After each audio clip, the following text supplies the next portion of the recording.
Pérez, buenos días. Muy buenos días, señor Marco Antonio Guevara. Antes que nada, volverle a agradecer en esta tercera ocasión que estamos con ustedes, porque hemos venido comprometiéndonos a establecer una estrategia de defensa de la vivienda que nos ha venido dando mucho resultado. Sí, bueno, es importante. Dejamos muchas preguntas la vez pasada que estuvo usted aquí. Hoy yo quisiera que expusiera el motivo de su visita a Chihuahua y reafirmara lo que ya hemos comentado con respecto a los créditos y a la situación que se vive en materia de vivienda. Sí, mire, nosotros cuando estuvimos en la anterior entrevista estuvo el presidente de la Comisión Estatal de los Derechos Humanos.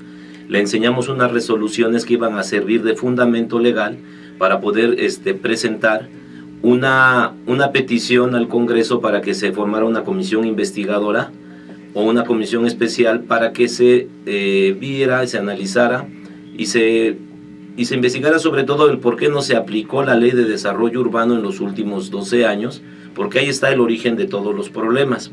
La legislación del desarrollo urbano antes de la que expidió el gobernador César Duarte es la que nos aplica a nosotros, porque fue cuando se adquirieron esos créditos.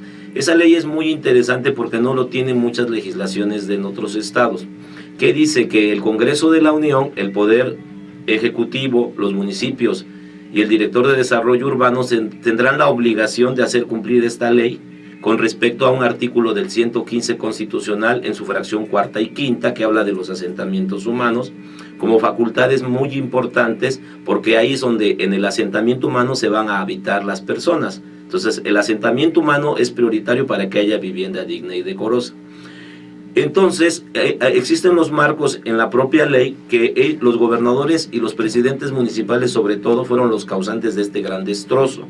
Y digo gran destrozo porque el artículo 129, como son responsables de aplicar la ley, lo que estamos pidiendo es que se cree esa comisión. Ayer nosotros la presentamos, lamentablemente el diputado Rodrigo de la Rosa Ramírez no nos atendió, pues porque ya se le había hecho la petición. Nos atiende el presidente de la Comisión de Derechos Humanos, Rosenberg Loera Chaparro, y a él le parece interesante la iniciativa, la propuesta, perdón, en otros estados se llama memorial de particulares, que los particulares pueden pedir o hacer este tipo de solicitudes al Congreso. ¿Cómo fundamentamos nosotros esa comisión? Por el incumplimiento a la propia ley. No sé si me explique. El artículo 129 delega que los presidentes municipales deben recepcionar las obras de urbanización, y el artículo 130 de esa ley dice qué obras de urbanización. Esos dos procedimientos son fundamentales porque llevaron a que las obras de urbanización no se entregaran, y al no entregarse el fraccionador no podía vender una sola casa a través del Infonavit, a través del Fobiste o a través de sociedad hipotecaria, que fueron los tres bancos que le pagaron a las constructoras.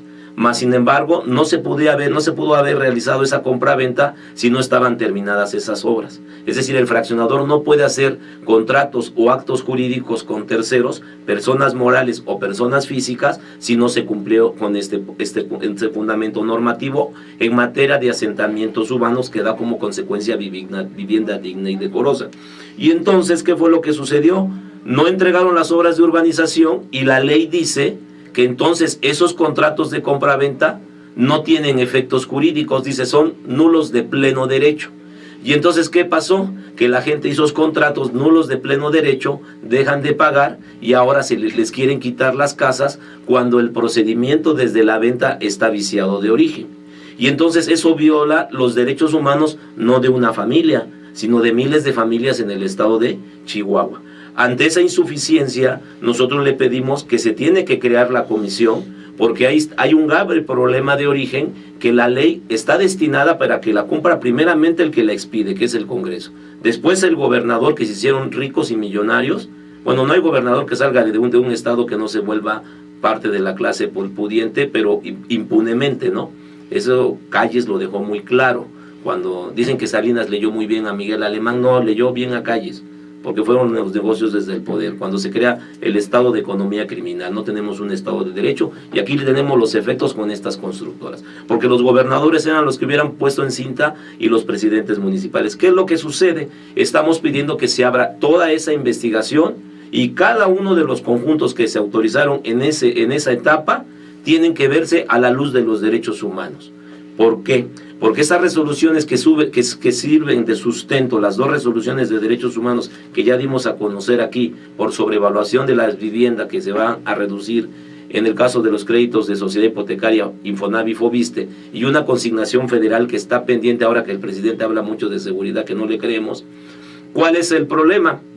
Sirvieron de base para que se pueda constituir esta comisión a través de la violación del tratado internacional que se llama Pacto Internacional de los Derechos Económicos, Sociales y Culturales, que dice que cuando el Estado mexicano aplique y firme este pacto, tendrá que crear las legislaciones adecuadas para que se dé una vivienda adecuada que cuente con las condiciones y las infraestructuras básicas, y aquí no se cuenta con la infraestructura básica porque no se entregaron los inmuebles. Esa primera parte de la petición es muy importante porque lleva a que los contratos de compraventa de cientos de ciudadanos de Chihuahua tengan contratos que de origen son ilegales, no sé si me explique. Y entonces por el otro lado le pedimos al Poder Legislativo que exhorte al presidente del máximo Tribunal Superior de Justicia para que detengan todos esos juicios y sobre todo los desalojos, ya que al presidente no le gustan las movilizaciones violentas, bueno, y entonces que se establezca el Estado de Derecho, que esta comisión, como la Cámara tiene la obligación de aplicar la ley, le diga al Poder Judicial, tú no tienes condiciones de que estos estados procesales continúen, y los que ya continuaron y están en etapa de desalojo no se puedan concretar. ¿Qué va a decir el Congreso? Pues no te hacemos caso. O si nos contestan de manera negativa, nos iremos al recurso de una acción colectiva en defensa de los derechos humanos. ¿No ha habido respuesta del Congreso de Chihuahua? Apenas inicia, ayer se presentó la queja. Se presentó, el presidente era el que queríamos que nos recibiera, porque primero es mayoría priista, segundo, creo que fue muy significativo dar a conocer ese evento cuando el presidente estaba pronunciando su discurso, para que vean que el discurso de la justicia y la realidad van por caminos distintos, ¿no? Y entonces el presidente no lo hace, pero si ellos en 30 días no nos dan una respuesta de la conformación o nos las dan de manera negativa, no podrán aducir a leyes secundarias y no podrán decir, es que el Congreso local a través de su ley orgánica no lo permite, no, porque una ley orgánica o una ley de procesos civiles, que es leyes secundarias, no pueden estar por encima de un tratado internacional, que es el de los derechos humanos.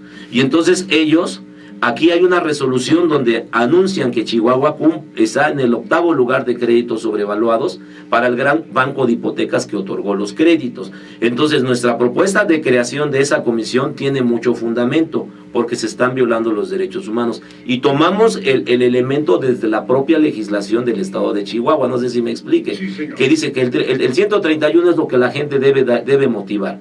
Irnos a los tribunales, establecer la lucha jurídica, porque hay posibilidad. Todavía la gente que está en desalojo, que firmó este documento, con esto nosotros vamos a amparar cualquier ejecución que quiera hacer un tribunal civil en el estado de Chihuahua, porque sí existen los recursos. Eso se llama acción colectiva, está fundamentado en el artículo 5 de la nueva ley de amparo, cuando se violan derechos humanos. Nosotros estamos teniendo una jurisprudencia en el contenido que dice que cuando los particulares en una de las construcciones no vayan a cumplir, lo tienen que anunciar.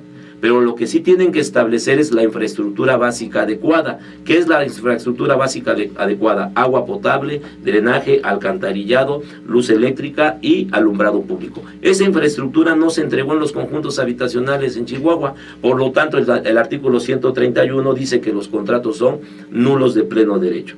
Y entonces nosotros estamos en esa etapa de defensa, porque ya abrimos otro frente que no querían ver los ministerios públicos del estado de Chihuahua, que es el fraude procesal. Bueno, ya me demandaste, tampoco hay seguros, no cumplen con la infraestructura y nos hacen un fraude en el contrato de compraventa, y en el de garantía hipotecaria nos hacen otro fraude porque sobrevalúan los créditos, ¿sí? Y entonces el pueblo de México tiene que pagar por doble cuenta. Y entonces, como tú vas a un tribunal con una serie de documentos y actos jurídicos simulados, o sea que son falsos, procede el fraude procesal, porque la legislación de Chihuahua lo contempla. Los ministerios públicos tardaron 2 meses en cuando menos citar a la gente Tuvimos que venir a hablar con las personas y ese es otro frente de lucha, el fraude procesal para todas aquellas personas que los demandaron. ¿Y cómo vamos a fundamentar más fuerte el fraude procesal?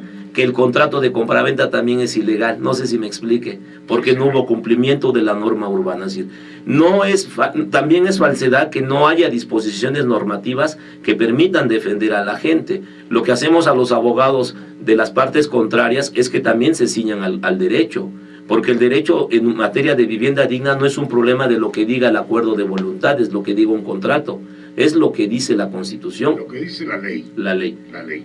Permítame, licenciado, este programa se basa en la participación. No, al contrario. Hay una llamada pendiente, la voy a atender. Bueno. Buenos días.